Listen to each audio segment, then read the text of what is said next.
This is the most talented group of athletes that has ever been assembled by Ole Miss football.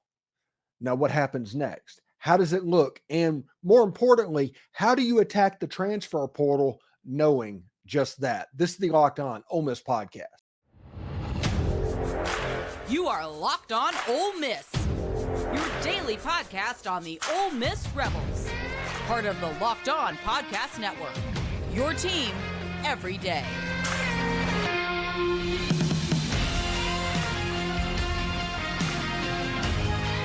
Hi, I'm Stephen Willis, a former staff member at Ole Miss and a 10-year veteran of the national media with Yahoo Sports.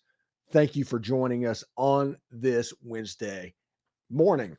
Today on the show, we tell you exactly how good this Ole Miss team could be, even if they stopped adding right now, which honestly, they're not going to do that, but we're going to play that game anyway. As I mentioned, I'm Stephen Willis and the Locked On Ole Miss podcast, your daily podcast on the Ole Miss Rebels, part of the Locked On Podcast Network, your team every single day. We're free and available on all the podcast apps and YouTube. Thanks for making Locked On Ole Miss your first listen every day, and a special hello to the everydayers that make the show what it is. Today's episode is brought to you by FanDuel. Make every moment more. Right now, new customers get $150 in bonus bets guaranteed when you place a $5 bet. Visit FanDuel.com/lockedon to get started. Anyway, last night we had a little bit of a meet and greet. I appreciate everybody's patience with what's going on with there not being a Shark Tank Live. That'll be back next weekend. But we got to meet some people and talk some Ole Miss ball and all that, and it was a whole lot of fun indeed. We're going to set up other meet and greets, possibly closer to the state of Mississippi in the future. But those that were in the area that stopped by, thank you very much. And that was really, really cool indeed. Now, this Ole Miss football team has a chance to be special at a level that we haven't seen. It has a chance to be different. It has a chance to be next level for Ole Miss. Not even a good Ole Miss football team. This team just has a chance to be an elite football team, period. If you looked at the way too early rankings that everybody is putting out, you have Ole Miss within 3 and 7 is kind of where they're going. And the sweet spot's probably 5 or 6 or somewhere around there. And that is because of the talent that's been accumulated. And let me give you an example. Everybody is going to point to Jackson Dart being a third-year starting quarterback coming back in the Ole Miss system. But then a closer inspection of what happens is you have Walker Howard, a former 5-star, sitting directly behind him. Austin Simmons, who might be the most talented of the three, and you have Anthony Maddox as a true freshman coming in. You see a very stacked quarterback room. Everybody talked about that last year whenever Spencer Sanders came in to push Jackson Dart, and then all of a sudden Ole Miss kept adding and kept adding and kept adding, and all of a sudden that room was in good shape. You know, even without the players that were on campus this week, the two Washington offensive linemen, the offensive line is in good shape. It is. Jerquan Scott and Diego Pounds is a like-for-like replacement for Victor Kern and Quincy McGee. Might even be a little bit of an upgrade. But if you want to look at like-for-like, this is an offensive line that won 11 football games this year. So don't tell me that's a problem that you can't do it. Now, I can understand that, hey, you might want to address that issue if you want to go 13-0, 14-0, win the national championship. I understand that. And Ole Miss is in the process of doing that, getting a visit from 40% of the Joe Moore winning offensive line from the Washington Huskies visiting as well. But if you look at that just as it is, this unit's good enough to win 11, 12 ball games as it sits now. They could add more to it and make it even higher, and the ceiling goes up and up and up. The defensive line, Ole Miss is just plainly might have the best defensive line in the conference. Linebacker, they're sitting in good shape as well. TJ Dudley, Pupal, Suntaran Perkins, those guys in the middle of the field as well. And on the back end of the defense, they're pretty good as well. Now, wide receiver room is potentially the best room in the country. So you look at this and see that it's not one or two players. Like, you have a way too early All-American selection in Tre Harris. Tre Harris is not head and shoulders above everybody else on the roster. You could have an argument probably made for Jordan Watkins, for Juice Wells. Heck, Smith might be the most ballyhooed signee in this whole class, transfer portal or not, because of what he can do. He has Randy Moss type potential, for lack of a better word. We're going to talk about Marquis Willis in the second segment in our Get to Know You segment and look at some highlights of him. But when you look at where the talent sits at this moment, no more commitments if you don't do any of them. Just where the talent sits right now, it's probably the most talented football team in the history of Ole Miss football. And they still have to do it. You know, what's the old coaches saying? Your potential is going to get me fired. They still have to win games. They still have to do what they need to do. They need to play clean. Jackson Dart needs to take a step. The running back room needs to stay healthy. That stuff is important. But if you look at just straight potential and talent, everybody can see it. It's not hidden to anybody. Even the teams that are coming into the game, Ole Miss is going to be raised up as far as a get-up game. When Kentucky comes to Oxford, they are going to be up, just jacked to play Ole Miss. Ole Miss has to figure out how to win that game.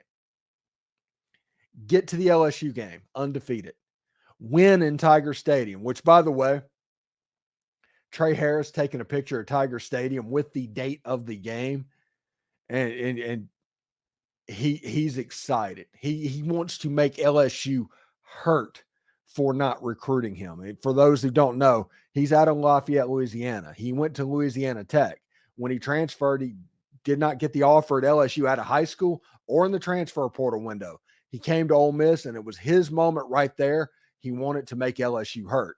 And in a game where they went up and down the field this past September, Tre Harris was probably the best wide receiver on a field that had Brian Thomas and Malik Neighbors. Tre Harris is potentially the best wide receiver in the country. Has a quarterback that he rooms with on the road that he's going to room before that LSU game. And I think LSU, he wants to make LSU hurt for what he did.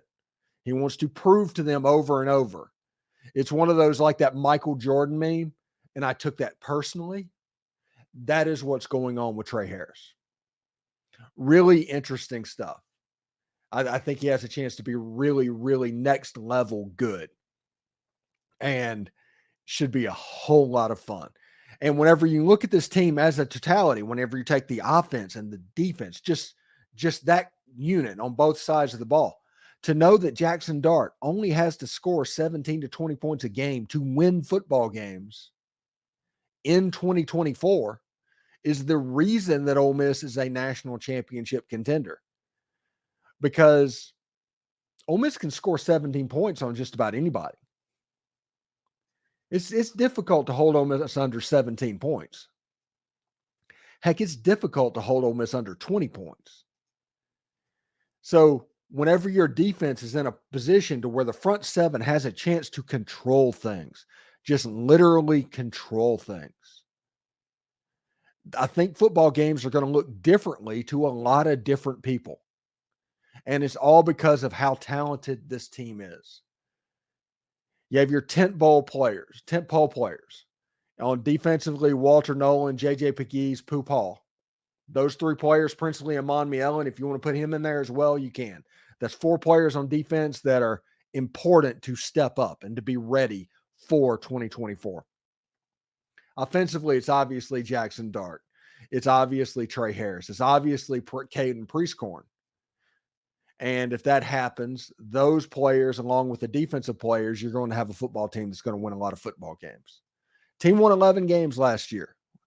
Closed out the season with a victory over a top 10 team. Actually, not just a victory. They completely blew them out of the water. It wasn't even close. They didn't even deserve to be on the same field with them as the number one rated defense. But you have a chance to get somebody like Penn State, Ohio State, Michigan in your house in December. A football game in December that'll have 500,000 people in Oxford, Mississippi for it. Hotels will be charging $5,000 a night with a 3-night minimum. It's one of those nights that hotel owners in Oxford are going to be trying to put their kids through college. So it's going to be an amazing type situation. That needs to be the goal. Everything needs to be focused there. You have the talent, you have everything in place. It is on you to perform at a high level. And I think that is the case, because before we take a break, Jackson Dart has answered every single question that has been asked of him. He had about one really plus game in 2022 against Vanderbilt. He had about 3 or 4 in 2022. I'm expecting that to go up to about 7 or 8. And if that happens and that jump happens, the offense goes to the next level. And the mixture of that with the defense means they can beat everybody that they're on the field with. Now, I'm not saying they're going to win every game. I'm saying they can win every game. There's no like just L that you write up on the board. There's going to be people that do that, the yet but fans that I like to talk about, but that doesn't exist. At worst, for Ole Miss is a toss-up going into 2024. It is really cool indeed. Anyway, I do want to say thanks for tuning in, and thank you for making the Locked On Ole Miss podcast your first listen of the day. We're just getting started. We're moving towards the end of the transfer portal window, and we're going to let you know about Marquis Willis from Coahoma Community College first, and give a little bit of update on the visitors that have been on campus for the last few days. The NFL regular season is wrapping up, but there's still time to get in on the action with FanDuel. It's America's #1 sports book. Right now, new customers can get $150 in bonus bets guaranteed when you place a $5 bet. That's $150 in bonus bets, win or lose. The app is so easy to use, and there's so many different ways to bet, like same game parlays. Just pick 3 different bets in a game, like money line, the spread, and Patrick Mahomes throwing in the AFC Championship game for 270 yards, something like that. Or if you're not sure and you're not creative like me, you can go to the Explore tab, and they have all the cool bets in there as well. And they have a parlay hub like the Explore tab where you can figure out the most popular parlays that players are betting currently. They also have much, much more. So visit FanDuel.com/LockedOnCollege /LockedOn and make your first bet a layup. FanDuel, it's an official partner of the NFL. Locked On has launched the first ever national sports streaming channel on YouTube. Locked On Sports Today is here for you 24/7, covering the top sports stories of the day with the local experts of Locked On, plus our national shows that cover every single league. Go to Locked On Sports Today on YouTube and subscribe to the first ever national sports 24/7 streaming channel. All right, Ole Miss is hosting the 3 players that have Washington ties, although one of them is an Arizona State player and 2 of them is Washington players. From everything I've got, and I have to record this a little bit earlier today, but from everything I've got, all the visits have gone very well. BJ Green is going to Colorado for an official visit. I think they have to be in school by the 24th or something like that. So we should know pretty quickly about that. I think BJ has a good chance. He's been RPM'd and crystal balled by just about everybody to Ole Miss, but him going to Colorado and Dion being charismatic, you never know how that's going to go. It's one of those situations that the way the talent is situated on Ole Miss's roster, you almost have to be a special type player to transfer in, because the mental part of just competing for your job and all of that, and the roles that might be a little bit smaller, I can see how that would be an extremely beneficial thing. But I could also see how going 6-6 and having a guaranteed spot on would be a beneficial thing for you as well. So while I'm not going to say that this is a slam dunk home run, I am going to say that Ole Miss, if they want to get him, they should be able to get him, because you come to Ole Miss, you have a chance at the playoff. You have one of the best rosters in the country. It's all about film for the NFL. You have a chance to get that as well. So we'll see how it goes. The 2 Washington kids, I heard that they got showed around by Caden Priestcorn and Jordan Watkins and JJ Pegues and walking around the square, and they had a really good time. But as the time of this recording, they haven't announced at that point one way or another. So we'll see how that goes as well. It's probably going to be on Thursday's show, maybe Friday's show, something to break this week as well. So that is the status update, sort of update on the visitors in Oxford, Mississippi. Now, our Get to Know You segment, we're going to go with Marquis Willis, wide receiver out of Coahoma Community College in, I think that's Clarksdale. I don't do very well from time to time with Mississippi junior colleges, but I think Coahoma's and Clarksdale are somewhere over there.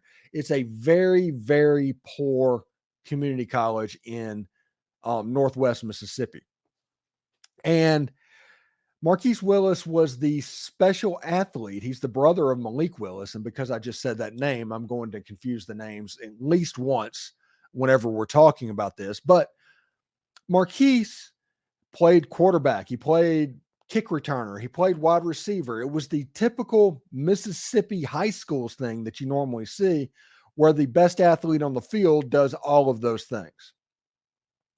And for him to do that at the junior college level is impressive. Now, when you go to the highlights and look at it, you can see that his ability on the ball is pretty good. His kickoff return, he's an excellent returner in the return game. He's an excellent wide receiver. The problem is that Coahoma ran into is there's only so many ways you can show off a Malik Willis in this situation.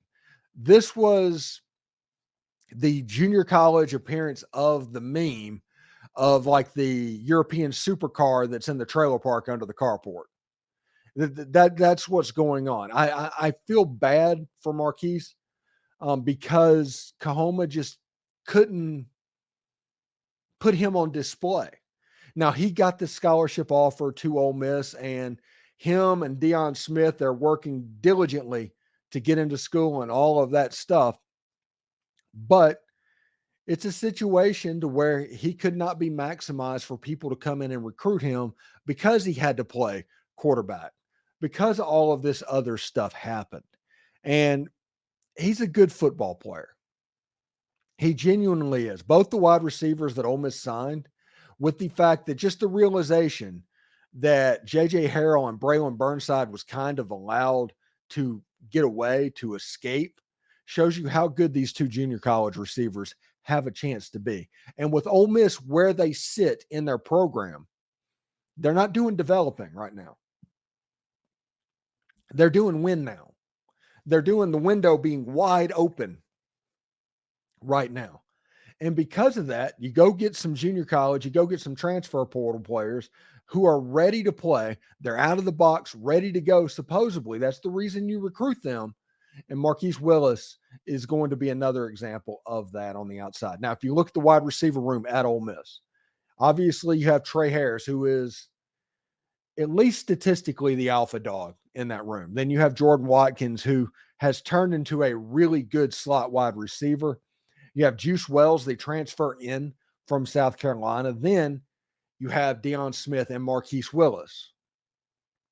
Add in Aiden Williams in that group. You can see these lists just goes on and on and on of players that are pretty high level, to the point where Ole Miss's 4-star player that they got committed, he's popping in, coming in 6th or 7th. And I didn't even mention Caden Lee.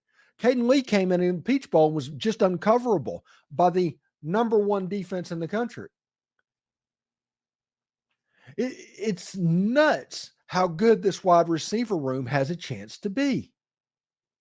And Marquis Willis is another person that you can put on there is going to make it that way. Him and Deion Smith, they're kind of the wild cards in this whole situation, the jokers, to where they can both do whichever thing you need them to do. If you need Marquis Willis or Deion Smith to take over a couple of snaps for Jordan Watkins or Caden Lee, whoever that slot receiver is, they can do that, and they can do that at an all SEC type level.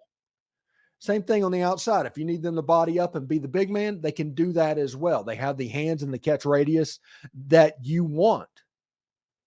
Both of them are really good football players, and whenever you look at it, there's a chance that both of them are outside of the starting lineup as the season gets going. Absolutely nuts. This is the most talented wide receiver room in the country. It's not particularly close. And Jackson Dart coming back with what he can do, with Caden Priestcorn after his showing in the Peach Bowl of what he can do, Daquan Wright adding depth in the tight end room, and those positions and those pieces that are going to help the wide receivers down the road. Absolutely craziness of how explosive this offense could be. Absolutely nuts. Mike D'Atilia. I always talk about Mike D all the time. I was on his show before the LSU game, and when he was doing one of the LSU WWL pregame shows. And he mentioned, I think it was on the Bowbound show a couple of months back, that Jackson Dart coming back to school has a chance to have a jump similar to what Jaden Daniels did this year. And if Jackson Dart jumps like Jaden Daniels did, Ole Miss is going to win the national championship.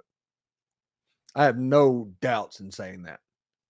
Because Jackson Dart, like I said, every question that you have for Jackson Dart answers it. And not only that, he answers it, but he answers it in the affirmative. Because it's always a, can he do this? Can he do that type situation? So really, really fired up stuff.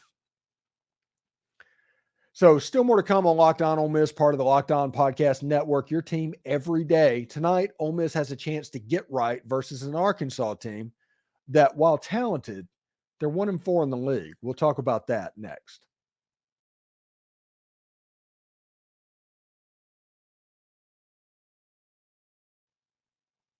Thanks for making Locked On Ole Miss your first listen of the day.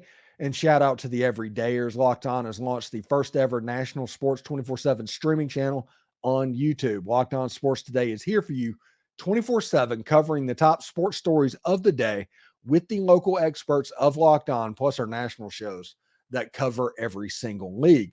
For your second listen, go to Locked On Sports Today on YouTube and subscribe to the first ever national sports 24/7 stream channel. Be part of history. Now, tonight, Chris Beard and the Ole Miss basketball team face the Arkansas Razorbacks. Ole Miss is 2-3 in the league. Arkansas is 1-4 in the league. And this is a game that theoretically Ole Miss has a chance to get right, get back to 3-3 in their quest to finish 9-9 in the league. I've said that for weeks at this point. The goal for Ole Miss should be 9-9 in the league in year one. If they do that, Ole Miss is going to win 22 games this year and end up in the NCAA tournament. So win 9 games. To get that, they probably need to beat the Arkansas Razorbacks. Arkansas got boat raced a little bit by South Carolina at home. They have not played particularly well. Now, they are one of the few teams in the country that have a higher block shot percentage than Ole Miss, but they have not played overall particularly well. Now, the benefit for Ole Miss in this game is the game's going to be in the pavilion. The game is going to be in a situation to where they have a chance to feel good about themselves. They have a chance to do the things at home that you want them to do. They shoot pretty well there. If you remember the Florida game, they shot nearly 75% against the Florida Gators in the second half of that game. They're going to shoot fairly well in the confines of the pavilion. We all know that. The trick is, can they defend? Can they rebound? The weaknesses and the flaws of this team, how will they be masked?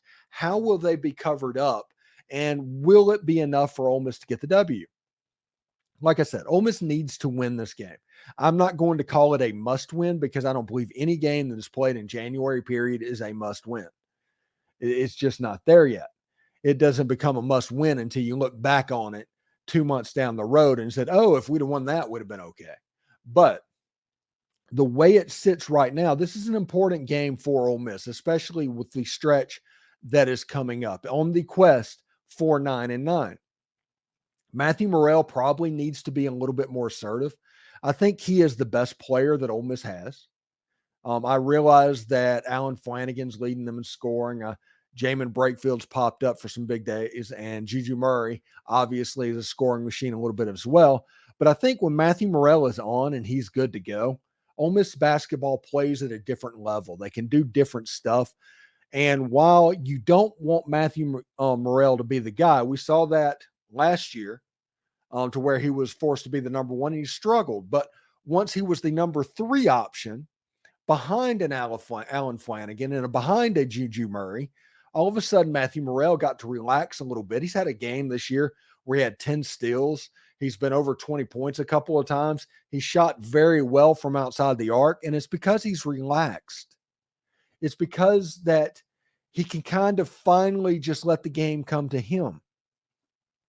Alan Flanagan, he has spent the last couple of days, in my opinion, he's the one that's kind of choked out. He's wanted it too bad.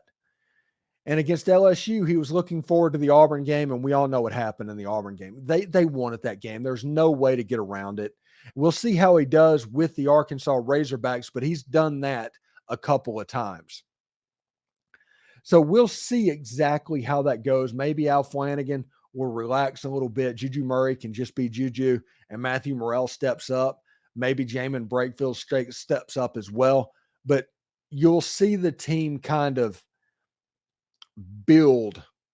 start building again at home, because that's what happens with Ole Miss basketball that I've noticed this season. At home, it looks like a build. It's like a slow separation from beginning to end. And it's because of how consistent they play. They shoot the ball pretty well, but they don't turn the ball over. The advantage of playing at home, they play off the crowd, all of that stuff. And it allows them to kind of stack on top and build and build and build. And eventually they win the game by 10, 15 points in a game that looked like at one point it was really close. On the road, that doesn't necessarily happen because they can't use the crowd. The turnovers have been a problem, and it's called the opposite a little bit to happen, especially when you were playing top 15 type teams in Auburn and Tennessee. The LSU game obviously wasn't good as well. So we will see if Ole Miss can do that, if they can put the game together to where they just build slowly and separate slowly, doesn't keep Arkansas necessarily in the game, and they just kind of squeeze the life out of them. A Chris Beard basketball team, when things are going well, they can really kind of anaconda you. They can boa constrictor you. And if that happens, it could be Katie bar the door all over. Thanks for making the Locked On Ole Miss podcast your first listen. Every dayers will continue to turn our attention to the portal and get you ready for the game tonight versus the Arkansas Razorbacks. For your second listen, Locked On has launched the first ever national sports 24/7 streaming channel on YouTube. Locked On Sports Today is here for you 24/7, covering the top sports stories of the day with the local experts of Locked On, plus our national shows that cover every single league. For your second listen, go to Locked On Sports Today on YouTube and subscribe to the first ever national sports 24/7 stream channel. For those of you on YouTube, we'll send you there right now. Hotty toddy.